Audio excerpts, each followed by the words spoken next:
اعوذ باللہ من الشیطان الرجیم بسم اللہ الرحمن الرحیم۔ سورہ بنی اسرائیل کی چند آیتیں پڑھ رہا ہوں۔ آیت نمبر 9، آیت نمبر 10، آیت نمبر 11، آیت نمبر 12۔ ان هذا القرآن يهدي للتي هي اقوم، بے شک یہ قرآن وہ راہ دکھاتا ہے جو بالکل سیدھی ہے۔ وَيُبَشِّرُ الْمُؤْمِنِينَ الَّذِينَ يَعْمَلُونَ الصَّالِحَاتِ أَنَّ لَهُمْ أَجْرًا كَبِيرًا، اور وہ خوشخبری دیتا ہے ایمان والوں کو جو اچھے عمل کرتے ہیں کہ ان کے لیے بڑا اجر ہے۔ وَأَنَّ الَّذِينَ لَا يُؤْمِنُونَ بِالْآخِرَةِ أَعْتَدْنَا لَهُمْ عَذَابًا أَلِيمًا، اور یہ کہ جو لوگ آخرت کو نہیں مانتے ان کے لیے ہم نے ایک دردناک عذاب تیار کر رکھا ہے۔ وَيَدْعُ الْإِنسَانُ بِالشَّرِّ دُعَاءَهُ بِالْخَيْرِ، اور انسان برائی مانگتا ہے جس طرح اس کو بھلائی مانگنا چاہیے۔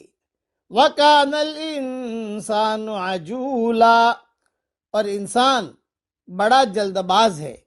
وَجَعَلْنَا اللَّيْلَ وَالنَّهَارَ آیَتَيْنِ، اور ہم نے رات اور دن کو دو نشانیاں بنایا۔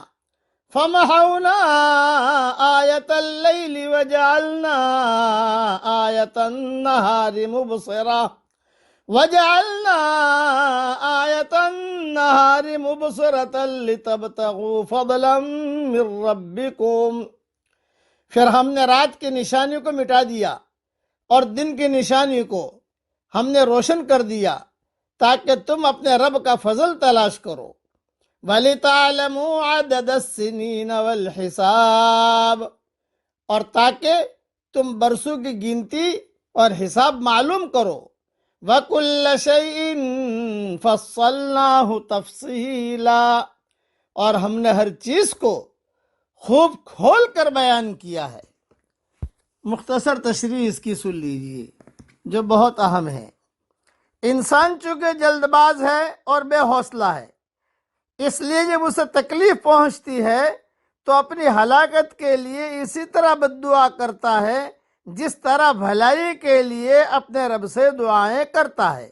یہ تو رب کا فضل و کرم ہے کہ وہ اس کی بد دعاؤں کو قبول نہیں کرتا۔ یہی مضمون سورہ یونس آیت نمبر 11 میں بھی گزر چکا ہے، اور ریاض التفسیر میں اس کی تفصیل دیکھ لینا۔ دوسرا کہ رات کو بے نور یعنی تاریک کر دیا، اندھیرا بنا دیا تاکہ تم آرام کر سکو اور تمہارے دن بھر کی تھکاوٹ دور ہو جائے، اور دن کو روشن بنایا تاکہ کسب معاش کے ذریعے، دھندے کے لیے، کاروبار کے ذریعے سے تم رب کا فضل تلاش کرو۔ علاوہ ازیں رات اور دن کا ایک دوسرا فائدہ یہ بھی ہے کہ اس طرح ہفتوں، مہینوں اور برسوں کا شمار اور حساب تم کر سکو۔ اس حساب کے بھی بے شمار فوائد ہیں۔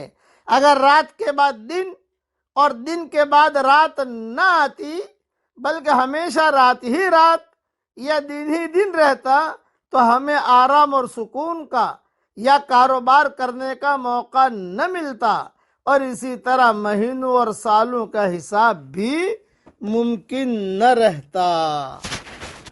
مگر عجیب بات ہے، یہ بات بھی ذہن سے سننا، مگر عجیب بات ہے کہ یہی انسان کی سب سے بڑی کمزوری ہے۔ وہ ہمیشہ یہ چاہتا ہے کہ اس کو تاریکی کا مرحلہ پیش نہ آئے، فوراً ہی اس کو روشنی حاصل ہو جائے۔ اسی کمزوری کا نتیجہ وہ چیز ہے جس کو عجلت اور جلد بازی کہا جاتا ہے۔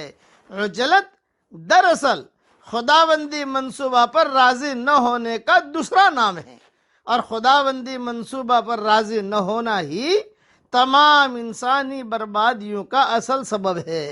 خدا چاہتا ہے کہ انسان دنیا کی فوری لذتوں پر صبر کرے تاکہ وہ آخرت کی طرف اپنے سفر کو جاری رکھ سکے، مگر انسان اپنی عجلت کی وجہ سے دنیا کی وقتی لذتوں پر ٹوٹ پڑتا ہے وہ آگے کی طرف اپنا سفر طے نہیں کر پاتا۔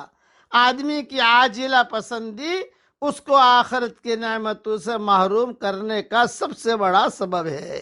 یہی دنیا کا معاملہ بھی ہے۔ دنیا میں بھی حقیقی کامیابی صبر سے ملتی ہے، نہ کہ جلد بازی سے۔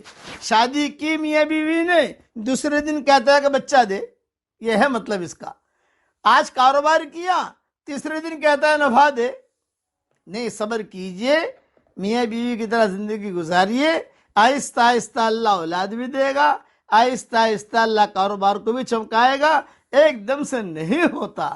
آدمی فوراً سیٹھیا بن جانے کی کوشش کرتا ہے، اور آج کل تو آدمی مالدار بننے کے لیے قرضدار بنتا ہے، سودی کاروبار کرتا ہے مالدار بننے کے لیے۔